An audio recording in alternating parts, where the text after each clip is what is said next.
Comandante é bacharel em Direito pela Universidade Federal do Amazonas, advogado criminal e trabalhista, já foi chefe de gabinete do procurador-chefe da Procuradoria da República no Estado do Amazonas, delegado de Polícia Federal, chefe da Delegacia de Repressão a Entorpecentes do Amazonas, delegado regional executivo da Superintendência Regional da Polícia Federal no Amazonas, delegado regional de combate ao crime organizado. Já lecionou na Academia Nacional de Polícia a disciplina de Planejamento Operacional. Atualmente é o secretário de Segurança Pública do Amazonas. Para a palestra A Realidade da Segurança Pública no Estado do Amazonas e suas perspectivas, Dr. Sérgio Fontes.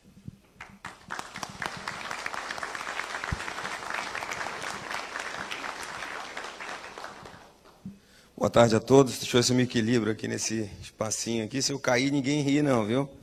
Mas eu queria terminar de me apresentar. Normalmente, no final da carreira, que você consegue alguma coisa a mais. Então, é o caso. Depois desses que foram colocados, eu exerci o cargo de superintendente regional em Rondônia, superintendente regional no Amazonas, por 6 anos.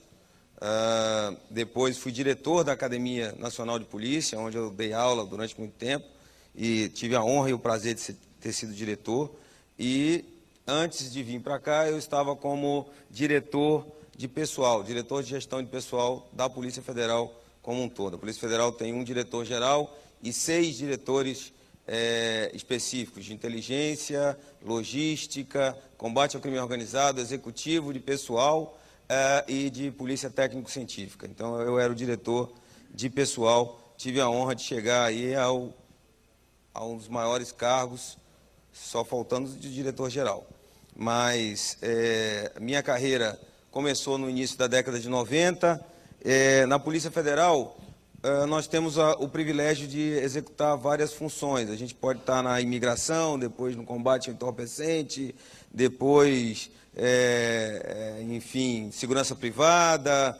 Tem muita coisa para se fazer. Eu digo que na minha instituição de origem, a gente pode ir se adaptando e tem espaço para todo mundo.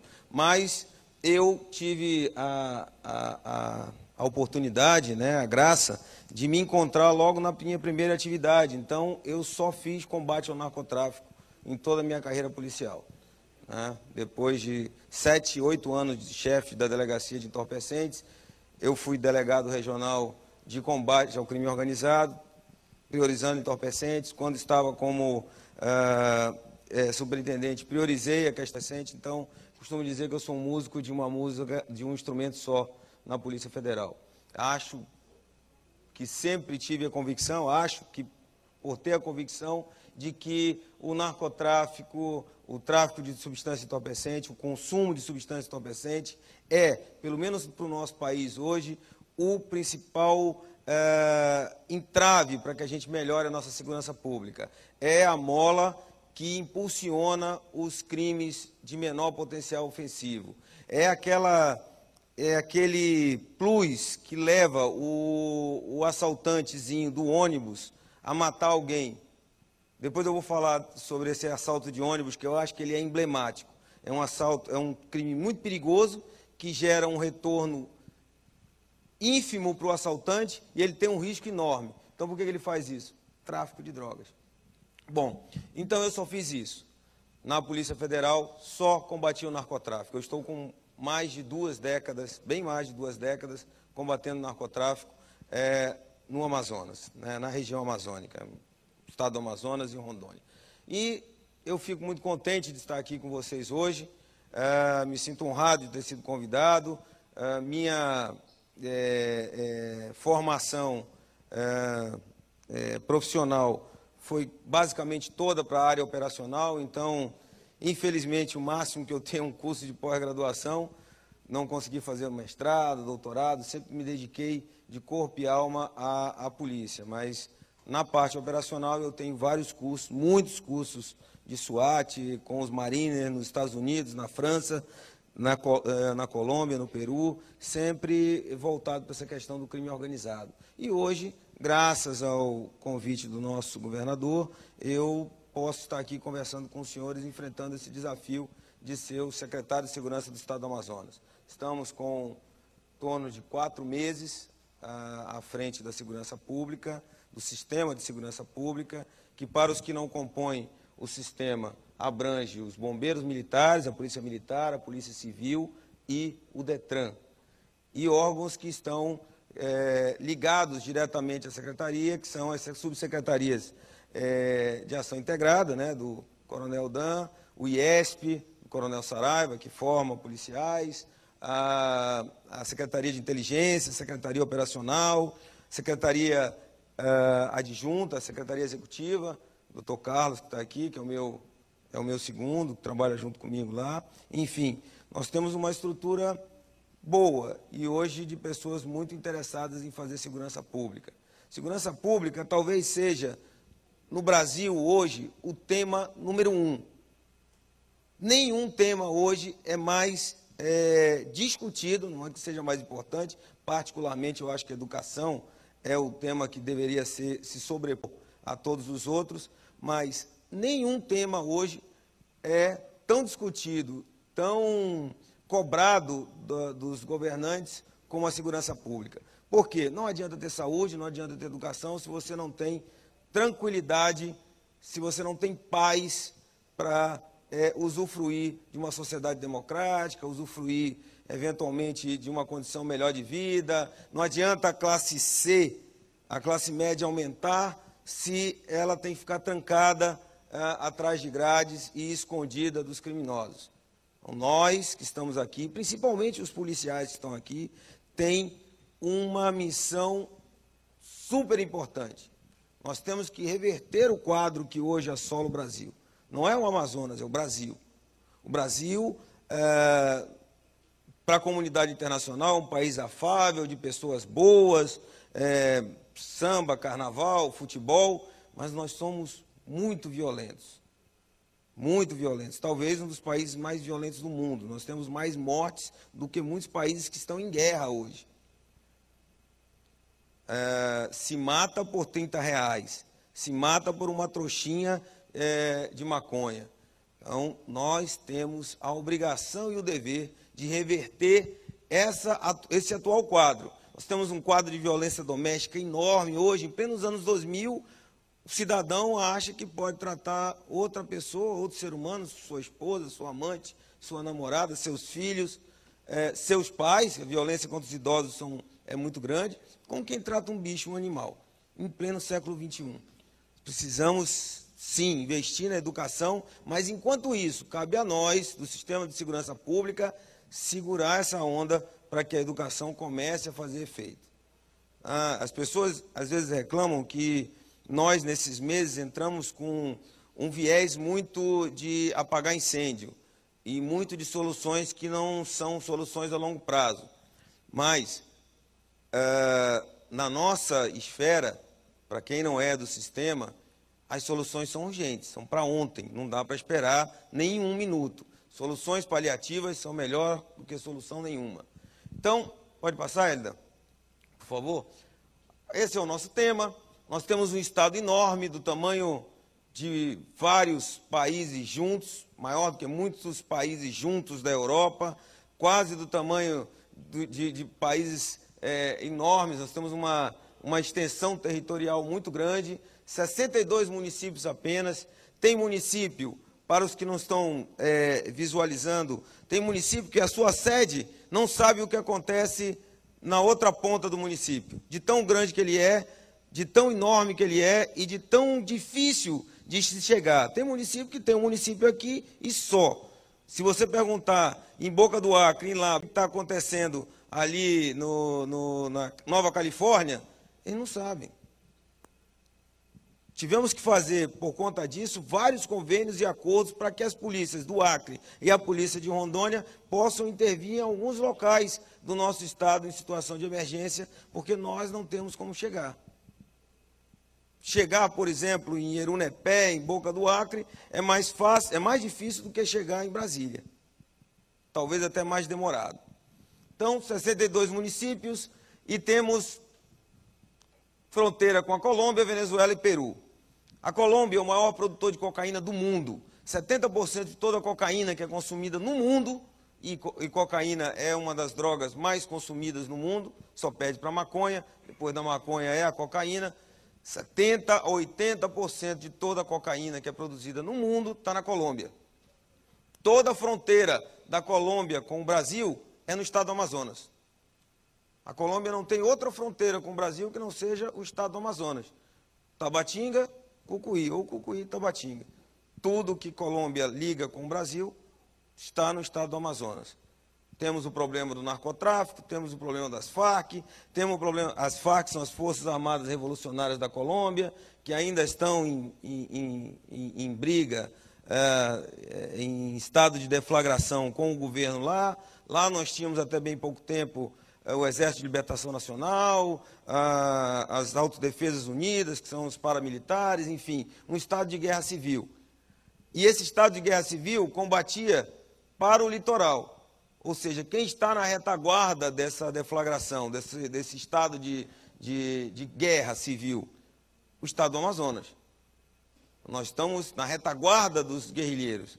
E isso nos prejudicou muito, porque se eu quiser comprar mantimentos, não, armamento eles nunca quiseram, mas frango, chinelo, remédio, tudo é adquirido aqui no estado do Amazonas. E é adquirido com o quê? Com droga, trocas por droga. Nós sempre tivemos essa dificuldade. O Peru é o segundo maior produtor de cocaína do mundo. Toda a boa parte da fronteira do Peru está também com o estado do Amazonas, e é hoje onde nós temos 10 mil hectares de folhas de coca plantadas no Vale do Javari. 10 mil hectares no mínimo. O Vale do Javari é o que faz a fronteira com o Brasil e o Peru. Do lado do Vale do Rio Javari, do lado peruano, nós temos aí a 10 metros, 15 metros do Brasil, 10 mil hectares de folhas de coca. Até 5 anos atrás, isso não era uma realidade que nós tínhamos. Não era a nossa realidade. Coca produtiva, não o EPADU, que não serve para tráfico de entorpecentes.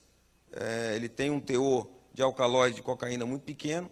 O EPADU, uma folha grande, que tem no estado do Amazonas, é a coca amazônica, nunca foi comercialmente viável para o narcotráfico. Mas a coca nova granadense, de uma folhinha pequena, que era plantada só em clima frio e seco, nas cordilheiras, nos contrapés das cordilheiras dos Andes, começou a ser plantada por uma alteração genética há 5 anos atrás, no Vale do Javari, ou seja, numa região quente e úmida. Eles alteraram a maneira de produzir a cocaína, ou seja, eles não secam mais a folha, eles tiram a cocaína da folha verde antes que ela mofe, porque na selva se tira a folha verde, com 2, 3 dias ela dá mofo, aí não presta.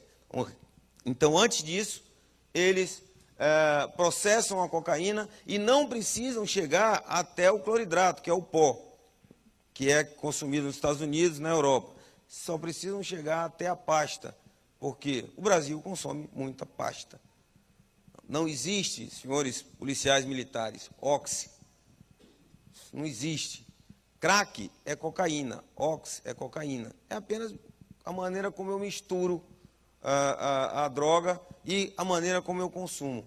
Então, de toda droga que entra pela fronteira, menos de 5% é cloridrato, é aquele pó que segue para a Europa e segue para os Estados Unidos. O resto é pasta, e aí se eu misturar com bicarbonato, tem o crack, se for pasta lavada, o pessoal chama de oxi, se for pasta oxidada, enfim, mas é tudo cocaína. É tudo cocaína. 10 mil hectares de folhas de coca produzem ao ano, no mínimo, 100 toneladas de cocaína.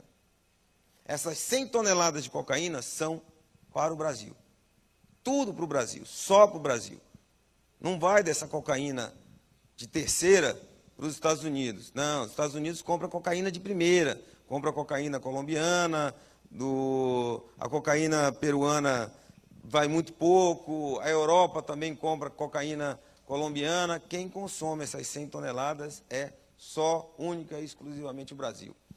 A primeira cidade grande que você encontra depois dos grandes plantios de cocaína do Vale do Javari é Manaus. Não tem outra cidade. O primeiro grande centro para vender cocaína mesmo de verdade é Manaus. 2 milhões de habitantes, um parque industrial grande, dinheiro circulando. Então, a cocaína vem para seguir para o Nordeste, vem para seguir para para o Centro-Oeste, mas ela fica em grande quantidade em Manaus. Seja a pasta base, que é a maior parte, ou seja agora a maconha, que está sobrando na Colômbia e está vindo para cá, alguma dessa maconha é skunk, que é uma maconha potencialmente mais forte, tem o tetraído-canabinol mais forte, THC, o teor de THC é mais forte, por isso que ela é mais cara. Hoje, nas bocas, ela está vendendo quase ao mesmo preço da pasta base. Isso é uma tendência, já já ela vai baixar, porque maconha é assim, plantou, cresceu, colheu, pronto, já pode usar. Coca não, coca tem que levar, tem que ter gasolina, cimento, enfim, tem que ter os insumos químicos, ela dá mais trabalho e é mais cara. Essa tendência da maconha cara, ela já vai já acabar. E nós estamos aprendendo bastante. Além disso, nós temos outros estados com que fazemos fronteiras, né? Roraima, Pará, Mato Grosso, Rondônia e Acre. Percebi, particularmente, que o nosso contato com os estados vizinhos é muito pequeno. Nós vamos tentar mudar essa realidade. Nós precisamos ter um contato bem maior com os nossos vizinhos, para que a gente possa combater o crime de maneira sistêmica. Por exemplo, furto de carro de luxo, furto de S10, Hilux. A gente já sabe para onde vai para o interior do Pará, vai para nossas cidadezinhas, quando não vai para o exterior. Então, nós precisamos contactar o nosso general Janot, no Pará, enfim, o colega defensor público que está em Roraima. Nós precisamos ter com essas pessoas uma ligação muito maior para recuperar os carros, para atuar onde dói. Não adianta eu atuar prendendo quadrilhas de bandido de menor inteligência, burro, que pega o revólver e vai lá roubar. Para esse tem muito. Esse não adianta, eu vou encher o presídio, não adianta, eu tenho que pegar quem está comprando. Se não tiver quem compre, não vai ter quem roube. O bandido só vai porque tem demanda. Então, enquanto eu focar em pegar o cara que está com o revólver na mão, lógico, ele é importante, a gente tem que fazer isso, mas não vai resolver. Só vai resolver quando a gente for e descobrir quem está comprando, quem está incentivando. Até hoje, para os senhores terem uma ideia, eu não recebi visita ainda, e é uma crítica construtiva à nossa segurança privada, das empresas seguradoras de carro. Ainda não vieram comigo para dizer, secretário, o que a gente faz aí para tentar recuperar? Vamos ver, tem sistemas hoje que nós já estamos adquirindo para identificar a placa e na hora que passar o carro, a gente saber se o carro é roubado, se é furtado, se tem dívida na Cefaz, mas isso tudo demanda tempo. Então, a gente precisa conversar com a iniciativa privada para ver o que a gente pode fazer junto. As empresas, e o senhor está de parabéns, as empresas de segurança eletrônica já vieram. E nós já tiramos desse contato as nossas redes privadas de monitoração, que é uma realidade que eu espero que nos próximos 30, 40 dias a gente consiga colocar. Eu vou explicar melhor para vocês sobre elas daqui a pouco. Olha, nós temos, em 1900, 80% da população morava no interior, 20% em Manaus. Hoje, mais de 50% mora em Manaus. 2 milhões de habitantes em Manaus, 1 milhão e pouco de habitantes no interior. Isso teve um aspecto positivo, isso é fruto da Zona Franca de Manaus. Isso é fruto da Zona Franca de Manaus. A Zona Franca de Manaus tem esse mérito. Quando a gente diz assim, 98, 97% da camada florestal amazonense é preservada. Gente, só 3% de desmatamento. Olha para o Acre, olha para Rondônia, olha para outros locais aí, e vocês vão ver que nós estamos anos-luz. Nós tínhamos que receber, e aí é que eu acho que o nosso governador está num caminho muito bom quando ele faz isso, nós tínhamos que receber dinheiro do mundo inteiro, todo mundo. O senhor quer a floresta preservada, o senhor gosta dos animaizinhos e tal, então põe dinheiro aqui no Estado. Porque são 3% de desmatamento. Isso é fruto da Zona Franca, quando veio todo mundo para Manaus, e aí se parou. Porque não se diga, para quem não sabe, não se diga que não tem desmatamento porque não tem estrada. Alguém já viu uma balsa de madeira levando? É um motorzinho pequenininho na frente, um fio de aço cercando e levando 20 vezes mais do que qualquer carreta levaria. 20, 30 vezes mais, leva aquela jangada de madeira enorme. Então, não é porque não tem estrada, não é porque não tem mercado. Todo mundo quer mogno, quer, enfim, todo mundo quer, o mundo inteiro quer isso aí. É porque nós tivemos uma política acertada. Talvez não foi essa a intenção dos militares na década de 60, quando eles fizeram isso. A intenção deles era ocupar, proteção, soberania, era uma outra, era uma visão de defesa. Mas acabou possibilitando que hoje a gente tivesse esse sucesso enorme na preservação ambiental que o Estado do Amazonas tem. E aí eu estava na solenidade do general Teófilo, que recebeu o título de cidadão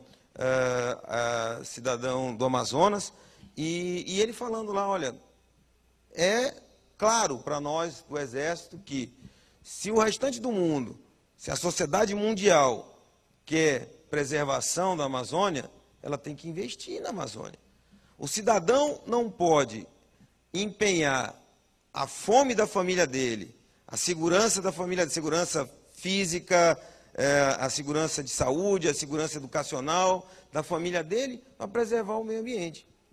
Se ele tiver que comer, ele vai derrubar o mogno, vai derrubar a castanheira, ele vai fazer isso, ele vai caçar. Então, o que a sociedade mundial tem que fazer? Investir aqui para que a gente possa proteger esse potencial hídrico enorme, proteger esse patrimônio ambiental enorme que nós temos. Mas isso causa problemas. Uma cidade, como eu disse, a primeira cidade grande depois das zonas produtoras de cocaína. Olha o desafio que os senhores policiais têm. Nós temos vários crimes, crimes contra a vida, crimes contra o patrimônio, crimes contra a dignidade sexual. Esses crimes, para mim e para nós do sistema, eles são valorados de acordo com a vida, que é o patrimônio, é o bem mais importante. Então, eu tenho crimes dolosos contra a vida. São os crimes mais importantes, é isso que a gente tem que parar. Quando você me pergunta assim, pô, mas Sérgio, você sempre trabalhou com narcotráfico, essa é a sua prioridade? Eu digo, não. A minha prioridade não é essa. Nem a minha, nem dos que estão trabalhando na minha equipe. A minha prioridade é diminuir a violência. Então, se os senhores, em viatura policial, tiverem que escolher entre tirar armas de fogo das ruas e droga, tirem armas de fogo, não pensem duas vezes. Droga tem muito, e eu vou dizer o quanto é pouco eficiente a gente aprender esses boqueiros e essas trouxinhas que a gente encontra no dia a dia. Agora, a arma, não. Eu não sei se vocês perceberam que tem um movimento... a propósito, um parênteses, tem um movimento para vamos voltar a armar a população, porque só o bandido que está armado, e enfim, essas bobagens que a gente ouve. E eu digo que é bobagem pelo seguinte, arma na mão do cidadão não adianta. Arma na mão do cidadão vai parar na mão de bandido. Nada contra ele ter a arma em casa, se o cara tentar entrar na casa dele, ele meter bala. Agora, gente andando armada na rua, eu sou visceralmente contra. Na rua, só pode ter duas pessoas armadas. Na verdade, só pode ter uma.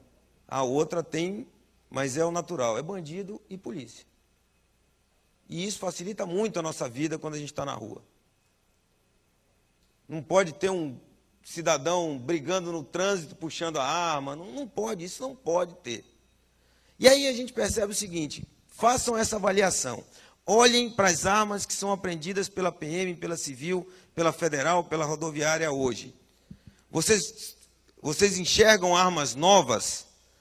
Vocês enxergam fuzis, a não ser no Rio de Janeiro, né? Fuzil, essas armas de guerra? Não. Vocês enxergam hoje umas armas velhas, às vezes com 2 munições, uma, às vezes sem munição nenhuma. Às vezes o cara tenta assaltar com simulacro, com brinquedo. Isso está funcionando, gente. A lei é de 96. O Estado brasileiro, as empresas de armamento brasileiras derramaram armas no Brasil durante anos, séculos. Não vai ser em menos de 1 década, 2 décadas, que a gente vai tirar essas armas todas. Então você encontra a arma, ou é uma arma roubada da polícia, ou é uma arma roubada da segurança pública, privada, ou é uma arma que tem 500 mil anos, porque a arma não é que nem carro, né? A arma, você tem uma arma do século XIX e ela funciona, porque é um mecanismo simples feito para matar. Bom, então vamos lá, nós temos isso aí. O que é mais importante? São os crimes contra a vida. O que é o nosso objetivo na segurança pública? Proteger a vida. O tráfico de drogas é secundário, os assaltos a carros de luxo são secundários, o assalto a banco é secundário. Não é que não seja importante, é que a nossa prioridade é a vida. E o resto, nós vamos seguir com toda a determinação, mas é o resto, primeiro a vida. Por favor. Bom, nós temos então, falando da vida, olha só como é que era a nossa situação, e hoje não está tão boa, mas já está bem melhor do que era antes. Em 2012, antes do Ronda no Bairro, portanto, que sofre muitas críticas, mas é um projeto fenomenal, fabuloso, muito inteligente, mas que precisa ser completado por outros projetos. Ele não pode ser só ele. Se for só ele não funciona. Assim como se for qualquer projeto sozinho, não funciona. 940 mortes no ano, só na cidade de Manaus. Quase 1.000 pessoas morreram. O Ronda no Bairro se instalou, isso baixou para 722, 20 e poucos % a menos. Então, é eficiente. Não, Major Leonardo, não é isso aí? É eficiente. É eficiente. Subiu um pouquinho porque é aquela acomodação. A criminalidade sofre aquele primeiro baque, recua, depois vem de novo, mas não subiu tanto para assustar, em 2014. No começo do ano, nós tivemos um começo do ano difícil e aumentou o índice de homicídios. Os índices começaram a subir. Por quê? Tivemos aquele problema com a Delta, que não pôde ser recontratada. Aí é que eu digo do projeto ser muito bom, mas sozinho não funciona. Como eu ponho todo o meu projeto em cima de uma plataforma móvel, que é polícia de proximidade, que tem que estar ali com o cidadão, que tem que fazer rotas, e aí eu perco essa plataforma móvel, cadê o projeto? O projeto acabou. Delta parou de dar carro, assumimos todos nós, gestores da segurança, em janeiro, com menos de 100 carros, não é isso, doutor Carlos? Menos de 100 carros para a cidade de Manaus todas, aí o índice de homicídios aumentou muito. Subiu de novo. E agora está baixando de novo. Vários dias, vocês que ouvem o Jornal da Manhã, vão ver que, como diz o Peregrine lá, a pedra está vazia. Ou é um morto só. Enfim, nós estamos baixando isso. O nosso objetivo é chegar nos índices do Sudeste, que foi a única região do Brasil que, nessa última década, conseguiu baixar os índices de homicídio. Próximo. Bom, quem morre mais? Homem entre 18 e 25 anos. E aí a gente diz um dado que é meio empírico, o nosso pessoal das estatísticas aí pode até falar, mas o dado empírico é o seguinte: narcotráfico. Homem de 18 a 25 anos, mortes ligadas ao narcotráfico. Dívida de narcotráfico, execuções de narcotráfico. 2 caras numa moto vão lá e metem 16 tiros num garoto de 16 anos, narcotráfico. Por isso que as mulheres morrem tão pouco. É difícil você ter uma mulher que morreu por narcotráfico. Normalmente, essas mortes de mulheres é por violência dos homens. Né? E o Ronda Maria da Penha, que é um apêndice do Ronda no Bairro, tem um trabalho muito importante. Mas hoje está em apenas um bairro, tenente, cadê? 2 bairros. Não é suficiente, nós precisamos botar na cidade toda e no interior. Próximo. Olha só como é que baixou. 2010 para 2011, de 2010 foi 765, 2011 925, aumentou 20,92%. Esse número, 20,92%, vai aí quase 200 pessoas a mais que morreram. Vá na Síria e veja quantas pessoas morrem por dia naquele confronto. Garanto que não é o que nós matamos por ano no Brasil. Aí você vê de 2011 para 2012 também aumentou. De 2012, como estava naquele quadro, baixou 23,76%. Isso é o Ronda no Bairro. Não é outra coisa, é o Ronda no Bairro. 23% a menos de mortes. Depois, de 2013 para 2014, aumentou um pouquinho, aumentou 7,89%, mas isso, dentro dos estudos de estatística, é uma reação normal, né? Tem aquela primeiro, o bandido foge, depois ele volta, e nós temos, todos nós que usamos farda e que não usamos, mas que usamos distintivo, temos a obrigação de, até o final do ano, não deixar que 2015 seja mais violento do que 2014. E já começamos perdendo, porque nossa culpa não, porque nós não tivemos as ferramentas. Mas com as ferramentas na mão, a gente tem a obrigação de descer esses índices. Próximo. Bom. Obrigado, Vitor. Fazer segurança pública é caro, foi gasto 1,5 bilhões, tudo em segurança pública é caro, a hora de voo do helicóptero é cara, mas não tem nada mais caro do que o homem que faz segurança pública. Ele é a peça principal. E segurança pública, 1,5 bilhões gastos só no sistema, não é suficiente. É preciso, e o governador enxergou isso, complementar os projetos. Botar mais coisa nisso aí, para que não fique só isso. E aí nós temos o Maria da Penha, é isso. Nós temos o IESP, para capacitar constantemente o policial. E nós temos agora o Todos pela Vida, que está em fase de implementação, e eu tenho uma perspectiva, uma expectativa e anseio que seja um projeto determinante para que a gente possa retomar o controle da nossa cidade. Não que a nossa cidade não esteja sob controle, mas eu acho o seguinte, há ainda uma criminalidade muito grande. Nós ainda temos uma instabilidade muito grande. E aí precisamos nos unir todos, Polícia Civil, Militar, Bombeiros, militares, DETRAN e sociedade civil, principalmente os empresários de segurança pública. Há muito que fazer com os senhores, viu? Se nós temos empresários aqui, há muito que fazer com os senhores. Há muito que a gente possa trocar para melhorar o serviço. Porque também, vejam, tem uma questão. Quando a segurança privada, mesmo existindo, não dá resultados, o mercado cai. Então, nós precisamos nos unir para que a gente possa dar resultados. Próximo. Bom, aí, vítimas de homicídio doloso em Manaus, é apenas uma visão muito parecida com o do interior do Amazonas. O interior do Amazonas é menos violento, mas Manaus é o determinante.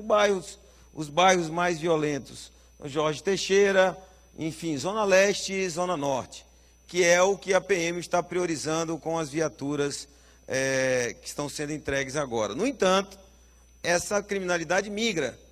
Então,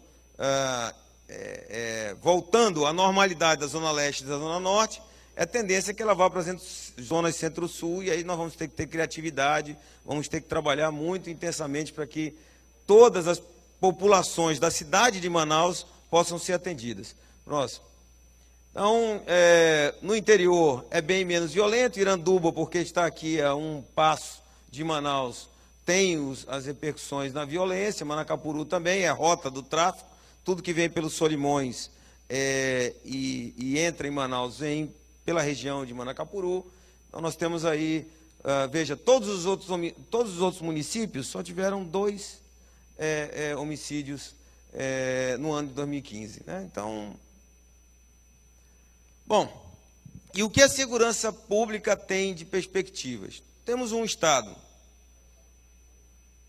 enorme, temos municípios que a gente não consegue alcançar facilmente, a não ser de avião. Tem município que nem de barco dá toda a época do ano, só de avião.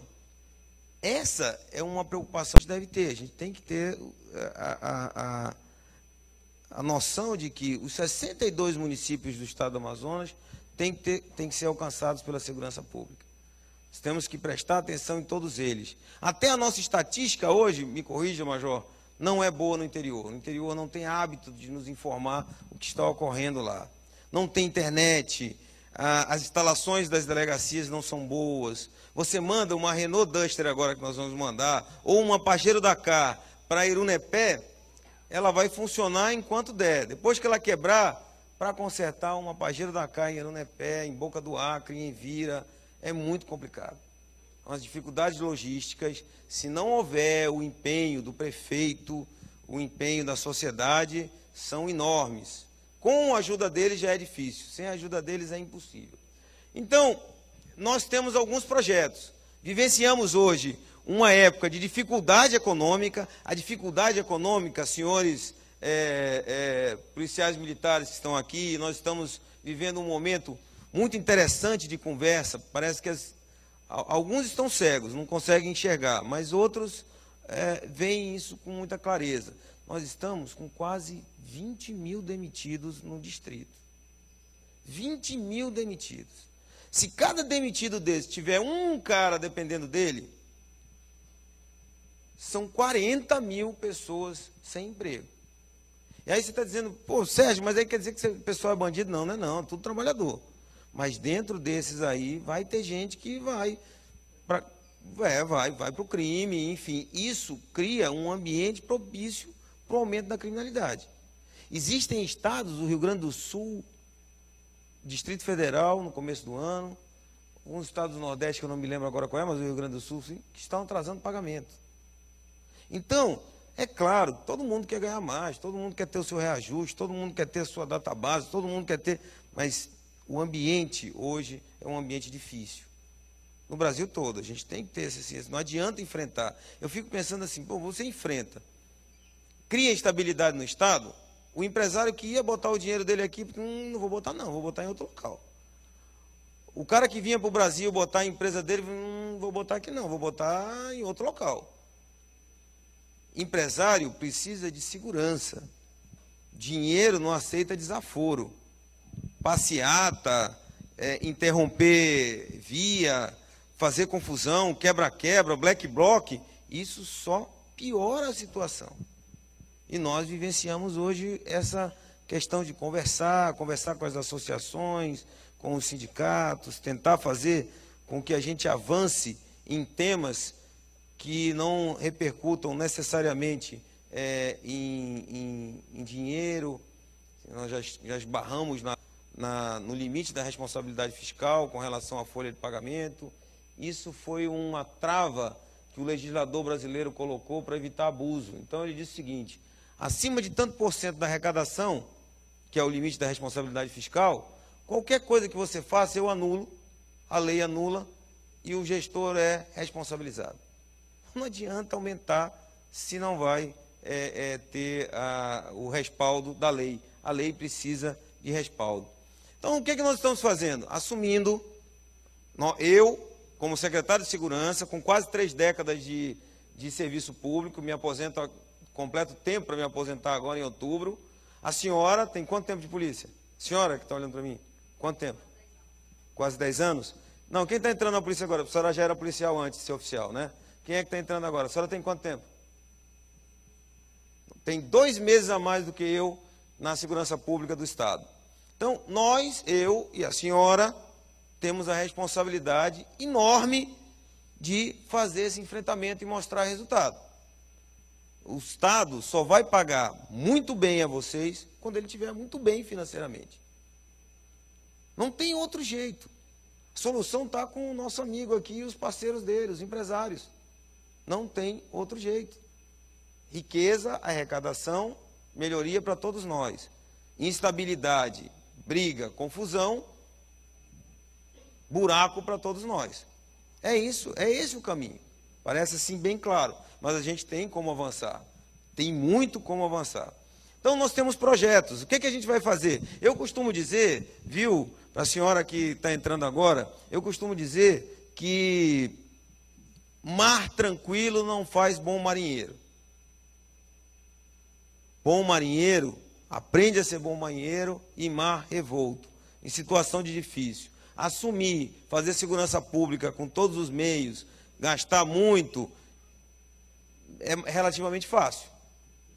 Agora, na situação que nós estamos, tem que ter criatividade, e mais do que criatividade, tem que ter dedicação. Nós temos que ser dedicados aos nossos ofícios. Então, nós temos projetos. Redes integradas de monitoramento. O que é? Hoje, gente, nós temos 232 câmeras para Manaus toda. Manaus tem 2 milhões de habitantes. Manaus tem o Viver Melhor, que foi muito bom porque possibilitou o Prosamin. Mas levou tudo quanto é bandido da rua 13 de Maio, levou tudo para um canto só. E não colocou DIP, não colocou ali colégio, não colocou, o social não está. Então nós temos que garantir para esse pessoal do Viver Melhor um mínimo de segurança até que o Estado possa construir escola de tempo integral, colégio, hospital, enfim. Cabe a nós segurar essa bronca agora, né? Essas câmaras vão nos permitir, dessas 232 câmaras que nós temos hoje, mais de 2/3, acho que é isso, né? Tem mais de 10 anos. Se ela pega um carro de frente, ela não consegue ver a placa. Porque é desatualizado. É nossa patrimônio, mas é desatualizado. Nós precisamos de pelo menos 1000 câmeras hoje para minimamente poder vigiar Manaus. Então, o que nós vamos fazer?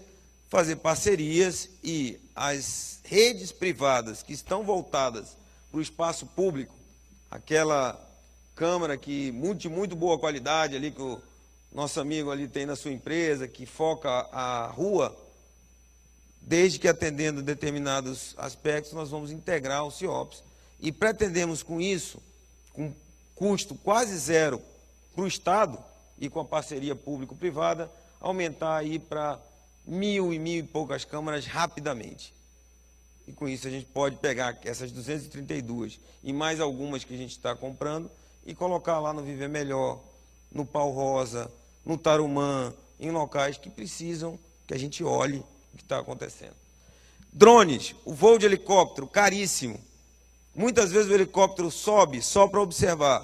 Quando ele sobe só para observar, que ele não vai fazer intervenção, que não tem um atirador em cima, que não vai fazer segurança do policial embaixo, helicóptero é fundamental. Mas se for só para imagem, o drone substitui. E substitui 10 vezes mais barato. Então nós estamos trabalhando num drone que tem imagem Full HD, que voa 1h20, que, enfim, última geração. E ele vai nos possibilitar economizar dinheiro para que o helicóptero só decole quando for intervir, quando for uma ação tática. Programa Estadual de Recompensas tem funcionado nos estados todos aí. Só que qual é o problema maior da recompensa? É que o cara não tem confiança que ele vai lá pegar os 10 mil que está sendo oferecido e no dia seguinte ele aparece com a boca cheia de formiga. Aí ele falou, por que adianta 10 mil para mim se eu vou morrer? Então, o que é a diferencial desse projeto de recompensas que nós vamos instalar aqui? O diferencial é que o denunciante não tem contato nenhum com o Estado. Ele entra através de uma rede, WhatsApp, e-mail, telefone, ganha um código e acompanha o desenrolar da informação dele. Se a informação dele for determinante, conclusiva, para elucidar um caso, ele recebe o dinheiro que foi oferecido num caixa eletrônico, num cartão que ele vai receber sem ter contato nenhum com o Estado. Nunca vamos saber quem foi que deu a informação. Isso é o diferencial. E aí, é qualquer coisa, o que ele souber? Não, é só o que o Estado quiser. O Estado é que vai determinar, olha, quem me der o nome dos assaltantes, endereço dos assaltantes do Banco do Brasil, pago 10 mil reais. O cara der o nome do Banco do Brasil, ele vai receber os 10 mil reais sem ter contato nenhum. Mas é o Estado que escolhe o que oferecer. Grandes casos, casos difíceis, enfim. Isso vai ser muito bom para todos nós, eu espero. E o botão do pânico, que está sendo desenvolvido pelo PID da Suframa, que é um projeto que vocês vão ver que é muito bom. Assim, você está no ônibus e tem aquela câmera filmando o que ocorre dentro do ônibus. Entrou os bandidos, se aciona o botão do pânico, com o pé ou em algum lugar secreto, que só algumas pessoas sabem. Aquela câmera que está filmando internamente o ônibus, ela automaticamente joga a imagem para o CIOPS. E num local específico, acende a luz vermelha e aparece a imagem do assalto. O operador do CIOPS olha, são 3 homens, um só está armado, Então, nós vamos fazer, e o local do ônibus é em tal local. Então, a viatura que for para lá sabe o que vai encontrar, quantos vai encontrar, qual é a situação que vai encontrar, pode até determinar o seguinte, o coordenador pode dizer, não aborda o ônibus, está todo mundo armado, tem 3 caras, todos os 3 estão com revólver. Troca de tiro lá dentro vai ser horroroso. Então, deixa eles saírem. Quando eles saírem, vão para cima. Isso vai nos dar segurança para atuar, e isso serve para ônibus, consultório de odontologia, táxi, enfim, se for barato, pode revolucionar a segurança pública, dando mais segurança para o cidadão e para nós, policiais, que vamos atuar numa ocorrência. Deve ter coisa pior do que você pegar a viatura e, olha, taca para o tal local que tem um ônibus. Sim, quantos são? O que eles têm? Eles vão me receber a bala? É faca? Não sei o quê. Então, é um projeto muito bom. E aí eu queria só falar eu queria falar do tal do ônibus, que é um sinal dos tempos. E me corrijam se eu estou errado. Quanto vocês acham que um ônibus de linha tem no final da linha? À noite, normalmente, que é assaltado. Eu perguntei isso. Tem em torno de R$200, no máximo. Sim, de caixa, porque tem muita gente que passa o cartão. Em dinheiro tem em torno de 100 e pouco a R$200. Quanto que o cara consegue com o celular? 4, 5 celulares. Esse celular, ele troca um celular de R$1.500 por 3 trouxinhas de cocaína. Quanto? Entram 4 pessoas para assaltar esse ônibus. R$200 vai dar R$50 para cada um. Às vezes só tem um armado, o resto é só para pegar o dinheiro. Qual é a possibilidade de um dos senhores, ou um colega PM, estar com uma pistola com 15 tiros lá dentro, voltando para casa? Muito grande, né? Deve ter umas 50 pessoas no ônibus, o PM saca lá, mata todo mundo. É um negócio arriscado. Qual é a possibilidade de um cara bom de briga dominar os assaltantes e a população matar eles de raiva? É muito grande. Por que esse crime aumentou? Se não rende nada para o bandido e o risco dele é enorme. Droga. Ele precisa daquele dinheiro para comprar droga. Ele compra droga, no dia seguinte ele está de novo se arriscando. Droga. Qualquer bandido com QI de ameba não vai assaltar um ônibus do Viver Melhor. Não tem, R$50, ele não vai fazer isso. Mas droga ele faz. Então, por isso que eu digo que a droga é determinante. Bom, para finalizar, eu tenho um projeto Todos pela Vida. Hilton, deixa eu te falar, nós começamos mais tarde, né? Então, para de me pressionar. Temos aqui, ó, projeto Todos pela Vida. A proposta é construir um conjunto de ações articuladas a curto, médio e longo prazo. O projeto vai buscar contribuir para a interrupção do projeto da violência. Ele é voltado para a violência. E ele diz o seguinte, o que é o Todos pela Vida? É um projeto social. Eu tenho um colégio que tem piscina, campo de futebol, quadra poliesportiva e fecha à noite, eu deixo ele aberto. O Galera Nota 10 já fazia isso. Congregar num guarda-chuva todos os projetos que já deram certo e aumentar esses projetos. Por quê? Polícia não faz bandido. Sociedade faz bandido. A polícia age nas consequências dos problemas sociais, que é o crime. Nós não fazemos bandido. Ninguém vira bandido por causa da polícia. Ninguém. Quem faz bandido é falta de educação, falta de condições, falta de emprego, falta de orientação, abandono familiar e social. Isso faz bandido. Falta de opções de lazer. Isso faz bandido. Mato alto faz bandido. Iluminação deficiente faz bandido. Colégio ruim faz bandido. Polícia não faz bandido. Tá certo? Então, nós temos uma expectativa muito grande no projeto. Nós fomos um dos poucos estados, dos 27 estados, apenas 8, salvo engano, Carlos, 8 apresentaram projetos para diminuição de violência. Nós apresentamos o nosso projeto Todos pela Vida. É um projeto caro, não saiu ainda porque não pode errar. Tem que ser um projeto que, quando vir, tem que fazer diferença, né? Mas assim que ele vier, nós temos certeza que essa carga que hoje repousa somente nos ombros da polícia será repartida com outros membros, com outros segmentos da sociedade. E aí a gente vai poder efetivamente diminuir a violência sem encher os presídios, muitas vezes de bandidos que são violentos, são perigosos, mas que não vão, são tantos que não vão adiantar muito para os índices de violência. Bom, eu queria agradecer a vocês por terem me ouvido, pedir perdão por algumas opiniões próprias. Eu tenho as minhas opiniões, que nem sempre são as opiniões do Estado. Eu, por exemplo, quero deixar aqui, eu não tenho a menor dúvida de que nós temos que baixar a maioridade penal, não tenho a menor dúvida. Não vejo... Eu acho uma discussão boba essa, de 16 anos, 17, é violento, é ruim, é incômodo para a sociedade, tem que ser retirado do convívio. É lógico que nós não vamos pegar essa multidão de menores e botar junto com os maiores, porque se nós fizermos isso, nós temos que ganhar um prêmio mundial da burrice no Brasil. E nós vamos dar para as organizações criminosas um exército, adolescente e criança faz qualquer coisa. Nós vamos dar um exército para eles dispostos a fazer qualquer coisa. Então nós temos que ver só como aplicar isso aí. Mas se o cara está sendo incômodo, meu Deus, tira. Se o cara matou o médico, pune, acima de 16 anos. Não vejo nenhuma dificuldade nessa questão.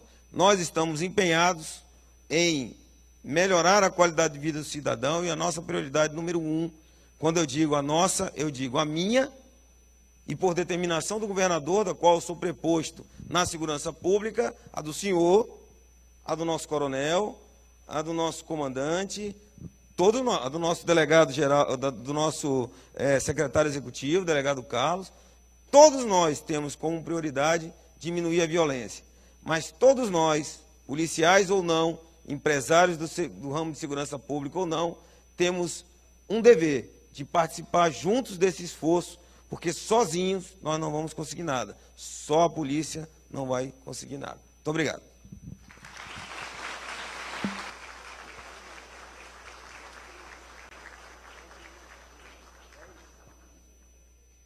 Bom, nós vamos abrir para as perguntas, lembrando que a gente vai tentar fazer por fila, de modo organizado.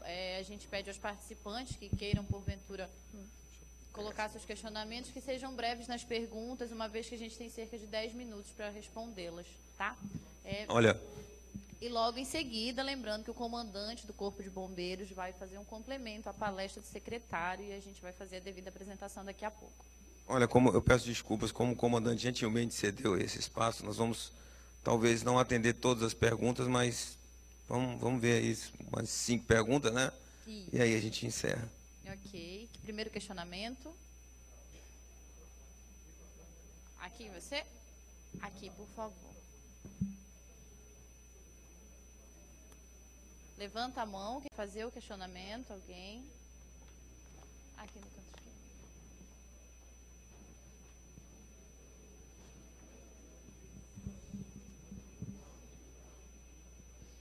Boa noite a todos. Cumprimentar o auditório.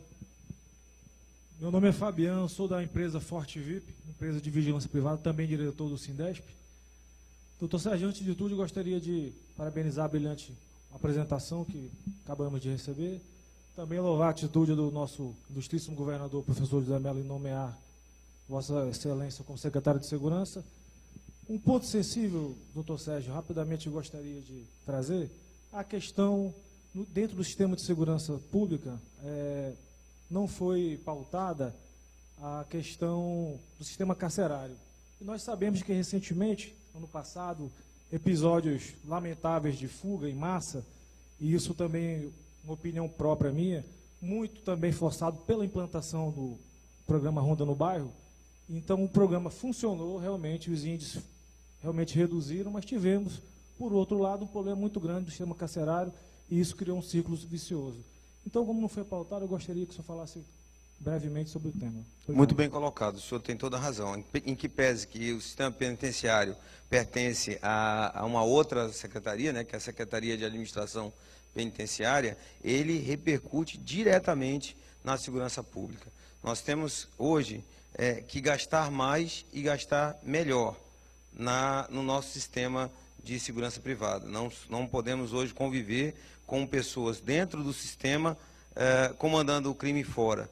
E dentro do sistema entrando de um jeito e saindo pior do que entraram. É por isso que eu digo que nós temos que ser seletivos, nós temos que trabalhar com bastante inteligência, não que a gente vá fechar os olhos para determinadas ocorrências, não, não é isso. É que nós temos que ter assim uma certa sensibilidade com o nosso colega, às vezes delegado, que recebe a ocorrência, porque ele recebeu essa instrução.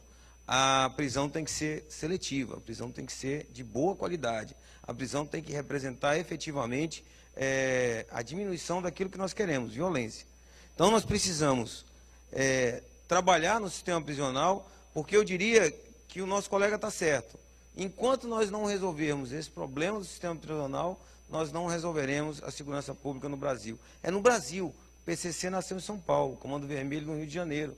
Aqui nós temos esse aglomerado de bandidos que se diz organização, mas na verdade não é bem assim.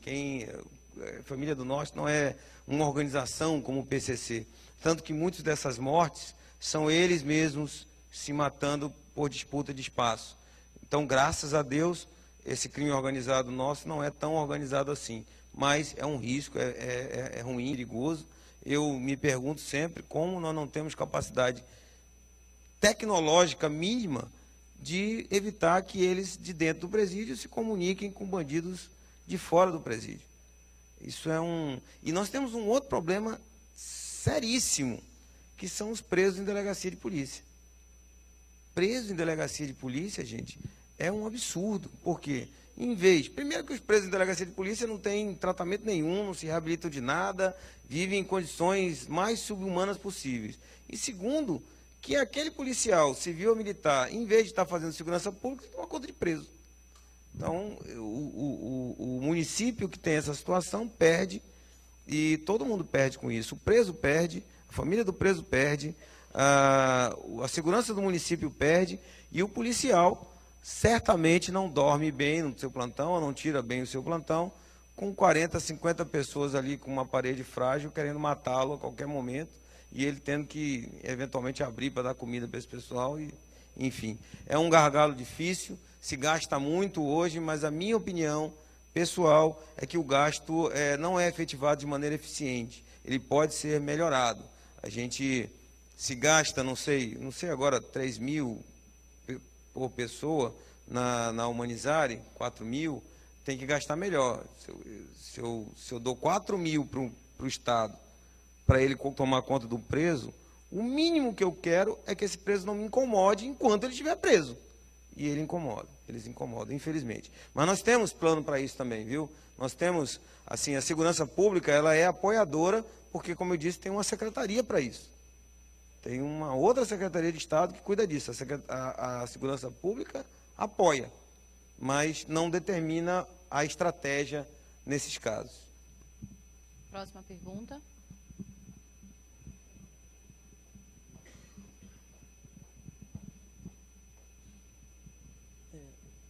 Quero agradecer a presença do secretário e essa palestra que ele nos deu. Meu nome é Zudimar, sou organizador do evento, um dos realizadores. E a pergunta que eu lhe faço foi muito relevante ontem na palestra do Dr. Adelar Anderli, que é foi seu colega federal quando atuava. Ele colocou uma questão muito interessante. A parceria que é proposta pelos sindicatos do segmento privado e de interesse, e que nós sabemos que foi o senhor que deu esse passo inicial, ele deu uma sugestão ontem, eu gostaria de saber a sua pessoal. Há interesses, mas para evitar, se essa parceria for efetivada, vai ter que ser nomeado um gestor. Caso contrário, na questão de responsabilidade, a segurança é muito crítica, essa situação. Qual a sua opinião? Em quem deve ficar o poder de gestão? Eu não quero dizer a resposta dele ontem, se o senhor tomou conhecimento. Se não tiver tomado conhecimento, para mim é até melhor para a sua resposta. Porque o senhor sabe que esse jogo de empurra-empurra, até na família, às vezes, o pai empurra para a mãe a responsabilidade.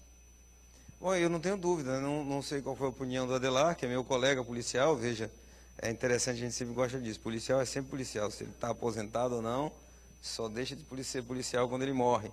Mas o Adelar é um amigo querido, eu gosto muito dele, mas a minha opinião, eu não tenho dúvida, é a gestão do Estado. O Estado tem que gerir. É o Estado que gere. O senhor agrega, a gente compartilha meios, né? Mas é o Estado que tem que gerir. Porque é o Estado que é o tutor da força, que é o que é preciso. Uma empresa de segurança privada, eletrônica, ao contrário da empresa de segurança privada, ela não trabalha com força. A segurança privada, ela se baseia num princípio. O cidadão tem direito de proteger o seu patrimônio. Então, a segurança privada, por delegação do dono do patrimônio, protege o patrimônio para o dono. E para isso ele usa a arma e pode matar.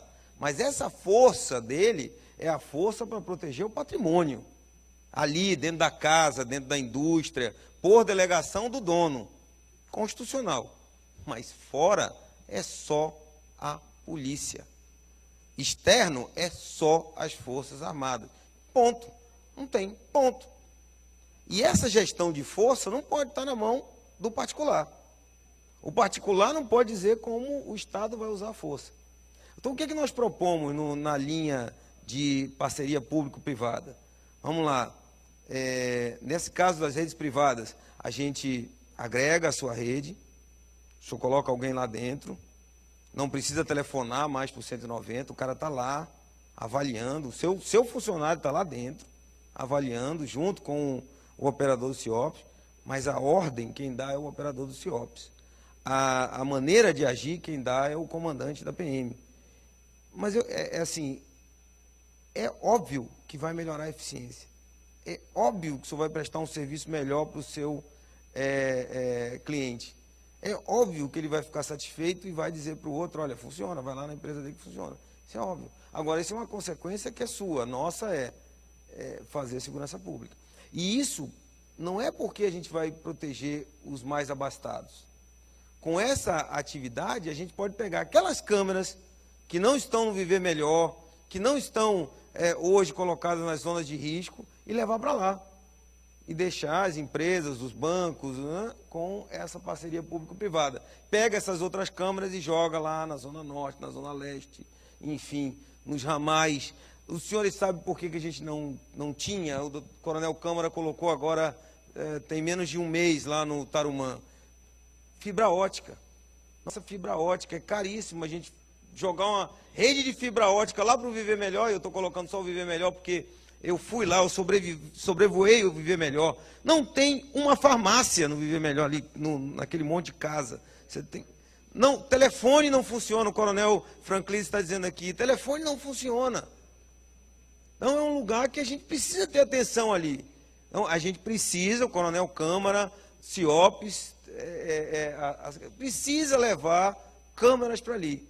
Então se eu tiver a segurança privada do meu lado, para a gente pegar aquelas câmeras que estão no centro, desativar elas e jogar para lá, ele ganha, a segurança ganha, o cidadão da periferia ganha. Eu preciso levar câmeras para o Pau Rosa, eu preciso levar câmeras para o Tarumã. A gente precisa avançar muito em segurança eletrônica, porque nós temos um efetivo de 10 mil homens. Para um estado continental como esse, 10 mil homens da PM, 2 mil homens da Civil. Isso não é nada. Então, é preciso investir em tecnologia.